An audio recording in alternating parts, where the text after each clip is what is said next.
BC 401 Storybook. After observing tools used in Michigan from late BC to present, we have determined that in order to be most effective, Michiganders enhance tools over time. The three areas we focused on are hunting, farming, and homestead. Having an understanding of how Michiganders enhance tools over time in order to be more efficient allows for students to gain appreciation of the past, present, and future. Students can be aware of the leaps we've taken thus far and possible bounds to come thanks to inventions, creations, and the advancements of tools. Hunting in Michigan.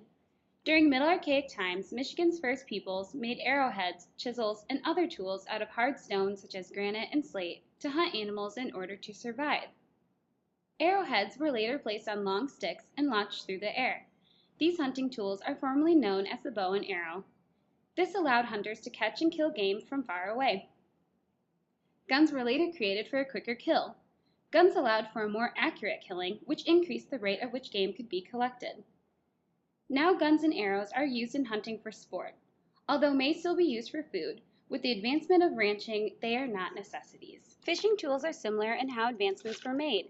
Lures and hooks were created for sport use, while we still use nets for the mass quantity catching of food. Farming in Michigan. As the climate warmed, some plants and animals disappeared and new ones took their place.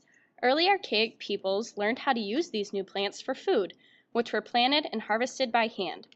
Once Michiganders became more settled, farming took hold. This led to a need for more efficient tools as more food was planted and needed to be harvested. One of the first of these tools was the hay spade or hay saw. This tool was wide and heavy, holding a large blade on its end.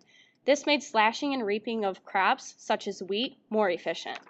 Later, these tools were attached and dragged behind horses. By having horses drag these tools, more crops could be gathered. After the development of transportation, most importantly the combustion engine by Henry Ford, these tractors were powerful enough to pull heavy equipment, which allowed for even more efficient farming. As said by one farmer in regards to farming with tractors, "I retired the horses when I began farming. The horses were too slow. An all-day job with the horses took only 3 hours by tractor." Tools in the Michigan homestead. The early Michigan peoples made tools out of hard stone, including axes and file-like objects. The top of axes were hard, sharp rock and took lots of sharpening and time to produce. These axes were roped and tied to wooden sticks by using hides and skins of animals. The next axes were designed following the European influence. Production was quicker using machinery, and the top was now made of steel. The design of the blade changed as well to become more efficient. Little changes have been made to style, but production techniques were enhanced. Due to the increase in steel production, more job-specific tools were being created, such as the wrench and the hammer.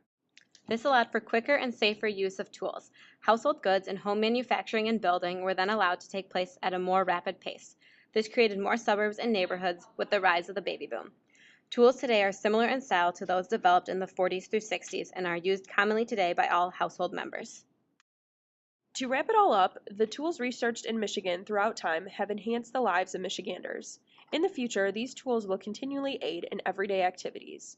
Because production methods are always changing, tools will adapt with the creation of machinery, electronics, other inventions, and the needs of Michiganders and their more efficient living. In order to integrate our big idea, we have found 2 GLICs that apply to our story. They are 4th grade level H3.0.2, which states, "Use primary and secondary sources to explain how migration and immigration affected and continue to affect the growth of Michigan."